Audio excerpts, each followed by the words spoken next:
বন্ধুরা, আমি আজকে রান্না করছি সরু কচি লতা লতা সজনের ডাঁটার তরকারি। সেই জন্য দেখুন আমি বেগুন কেটে নিয়েছি। বেগুনগুলোকে আগে সবাই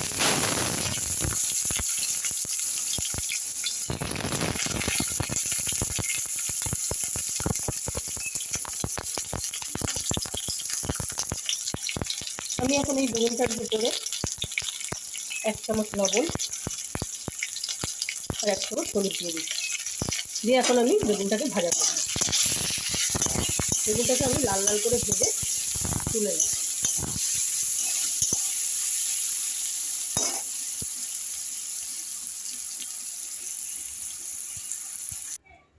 বন্ধুরা দেখুন বেগুনগুলো ভাজা হয়ে গেছে, আমি তুলে নিয়েছি বেগুনগুলো। এখন কড়াইয়ের ওই তেলগুলোর ভিতরে আলু দিয়ে দেবো। আলুগুলো ভাজবো, আর নুন হলুদ দেবো না, নুন হলুদ তেলটার ভিতরে দেওয়াই আছে। এখন আমি এইভাবে আলুগুলোকে ভাজা করব। বন্ধুরা দেখুন আলুগুলো আমার ভাজা হয়ে এসেছে। এখন আমি এর ভিতরে ওই ডাঁটাগুলোকে দিয়ে দেবো।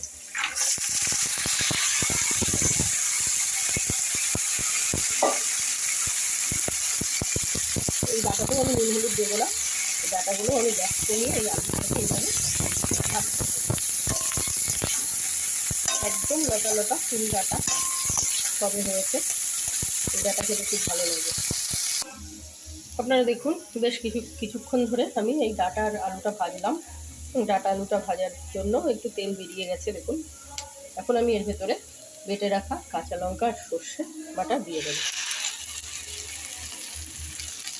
বাটিতে একটু জল দিয়ে ধুয়ে দেবো, কারণ সর্ষেগুলো লেগে আছে বাটির গায়ে।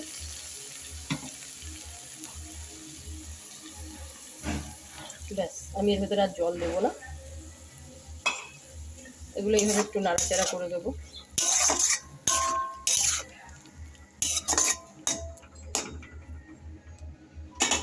এবার আমি এটাকে ঢাকা দিয়ে দেবো।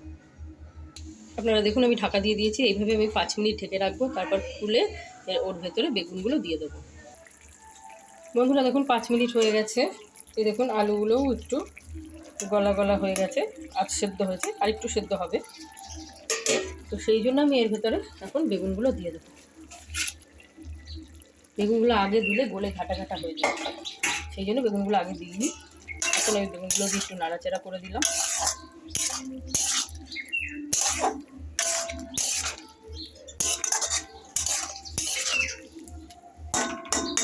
এইভাবে আমি আবার 5-7 মিনিট ঢাকা দিয়ে রেখে দেবো। বন্ধুরা দেখুন তরকারিটা হয়ে গেছে, আমি এখনই নামিয়ে ফেলবো। বন্ধুরা দেখুন আমি তরকারিটা নামিয়ে নিয়েছি। আমার এই রান্নাটা যদি আপনাদের ভালো লাগে তাহলে লাইক, কমেন্ট এবং সাবস্ক্রাইব করুন।